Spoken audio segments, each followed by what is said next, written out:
ಪ್ರಿಯ ಬಂಧುಗಳೇ ನಮಸ್ತೆ, ಹೇಗಿದ್ರಿಲ್ರ ಬಂಧುಗಳೇ? ಇಡೀ ದೇಶವೇ ಬೆಚ್ಚಿ ಬೀಳಿಸುವಂತಹ ಪ್ರಕರಣ ರಾಷ್ಟ್ರೀಯ ರಾಜಧಾನಿ ಡೆಲ್ಲಿಯಲ್ಲಿ ಈಗಾಗಲೇ ನಡೆದು ಹೋಗಿದೆ.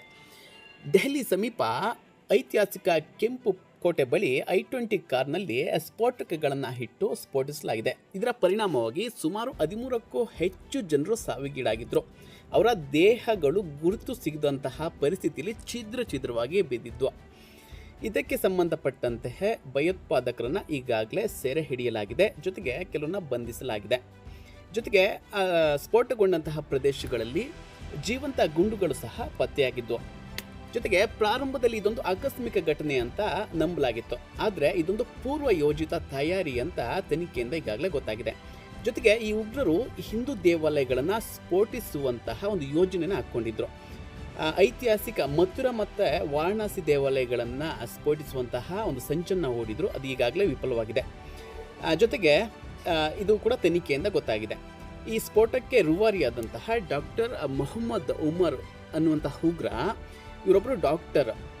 ಜೊತೆಗೆ ಇವರು ತನ್ನ ಮನೆಯಲ್ಲಿ 2900ಕ್ಕೂ ಹೆಚ್ಚು kg ಸ್ಫೋಟಕಗಳನ್ನ ಇಟ್ಕೊಂಡಿದ್ರು. ಈಗಾಗಲೇ ಅದನ್ನ ವಶಪಡಿಸಿಕೊಳ್ಳಲಾಗಿದೆ, ಜೊತೆಗೆ ತನಿಖೆಯಿಂದ ಗೊತ್ತಾಗಿದೆ.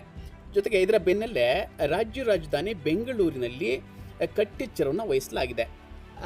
ಅತ್ಯಂತ ಜನನಿಬಿಡ ಪ್ರದೇಶವಾದಂತಹ ನಮ್ಮ ಮೆಟ್ರೋದಲ್ಲೂ ಕೂಡ ಈಗಾಗಲೇ ಶ್ವಾನ ದಳವನ್ನು ಮುಂದಿಟ್ಟುಕೊಂಡು ಪರಿಶೀಲನೆ ಮಾಡ್ತಾ ಇದ್ದಾರೆ. ಅಲ್ಲಿ ಹೋಗಿ ಬರ್ತಕ್ಕಂತಹ ಎಲ್ಲ ಏನು ಬರ್ತಾರೆ ಅವರ ಲಗೇಜನ್ನು ಪರಿಶೀಲನೆ ಮಾಡಿ ಬಿಡಲಾಗ್ತಾ ಇದೆ. ಜೊತೆಗೆ ಇದು ಅತ್ಯಂತ ಜನನಿಬಿಡ ಪ್ರದೇಶ, ದಿನಕ್ಕೆ ಲಕ್ಷಾಂತರ ಜನರು ಓಡಾಡ್ತಾರೆ ಮೆಟ್ರೋದಲ್ಲಿ. ಹಾಗಾಗಿ ಇಲ್ಲಿ ಸಾಕಷ್ಟು ಪೊಲೀಸರನ್ನು ನಿಯೋಜನೆ ಮಾಡಲಾಗಿದೆ, ಕಟ್ಟೆಚ್ಚರ ವಹಿಸಲಾಗಿದೆ. ಇದರ ಜೊತೆಗೆ ಕೆಂಪೇಗೌಡ ಅಂತಾರಾಷ್ಟ್ರೀಯ ವಿಮಾನ ನಿಲ್ದಾಣದಲ್ಲೂ ಕೂಡ ಕಟ್ಟೆಚ್ಚರವನ್ನು ವಹಿಸಲಾಗಿದೆ. ಇಲ್ಲೂ ಕೂಡ ಸಾಕಷ್ಟು ಪೊಲೀಸರನ್ನು ನಿಯೋಜನೆ ಮಾಡಲಾಗಿದೆ.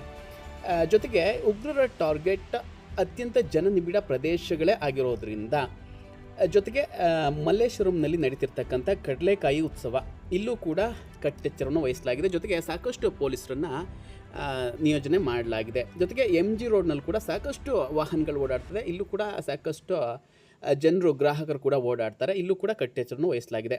ಜೊತೆಗೆ ಮಾಲ್ಗಳಲ್ಲಿ, ಪ್ರಸಿದ್ಧ ಮಾಲ್ಗಳಲ್ಲೂ ಕೂಡ ಜನರು ಗ್ರಾಹಕರು ಓಡಾಡ್ತಾರೆ, ಇಲ್ಲೂ ಸಹ ಸಾಕಷ್ಟು ಪೊಲೀಸರನ್ನು ನಿಯೋಜನೆ ಮಾಡಲಾಗಿದೆ. ಜೊತೆಗೆ ಮೆಜೆಸ್ಟಿಕ್ನಲ್ಲೂ ಕೂಡ ಸಾಕಷ್ಟು ಪ್ರಯಾಣಿಕರು ಓಡಾಡ್ತಾರೆ, ಬಸ್ಗೋಸ್ಕರ ಕಾಯ್ತಾ ಇರ್ತಾರೆ, ಇಲ್ಲೂ ಕೂಡ CCTV ಕ್ಯಾಮ್ರಾಗಳನ್ನು ಸಾಕಷ್ಟು ಅಳವಡಿಸಲಾಗಿದೆ. ಜೊತೆಗೆ ಪೊಲೀಸರನ್ನು ಕೂಡ ನಿಯೋಜನೆ ಮಾಡಲಾಗಿದೆ. ಅತ್ಯಂತ ಜನನಿಬಿಡ ಪ್ರದೇಶಗಳಲ್ಲಿ ಶ್ವಾನದಳವನ್ನು ಇಟ್ಕೊಂಡು ಪರಿಶೀಲನೆ ಮಾಡಲಾಗ್ತಾ ಇದೆ. ಡೆಲ್ಲಿಯಲ್ಲಿ ನಡೆದಂತಹ ಘಟನೆ ಇಲ್ಲಿ ನಡೀಬಾರ್ದು ಅನ್ನುವಂತಹ ಉದ್ದೇಶವನ್ನು ಇಟ್ಕೊಂಡು ಸಾಕಷ್ಟು ಪರಿಶೀಲನೆ ಮಾಡ್ತಾ ಇದ್ದಾರೆ. ಈಗಾಗಲೇ ಸತ್ತೋಗಿರ್ತಕ್ಕಂಥವ್ರ ಪ್ರಾಣವನ್ನು ತೆಗೆದುಕೊಂಡು ಬರೋದಕ್ಕಾಗೋದಿಲ್ಲ, ಅವರಿಗೆ ನ್ಯಾಯವನ್ನು ಕೊಡಿಸುವಂತಹ ಕೆಲಸವನ್ನು ಮಾಡಬೇಕು. ಜೊತೆಗೆ ಮುಂದೆ ಈ ಥರ ಘಟನೆಗಳು ಆಗದಿರ್ತಕ್ಕಂಥ ಎಚ್ಚರವನ್ನು ವಹಿಸ್ತಕ್ಕಂಥದ್ದು ನಮ್ಮ ಕರ್ತವ್ಯ.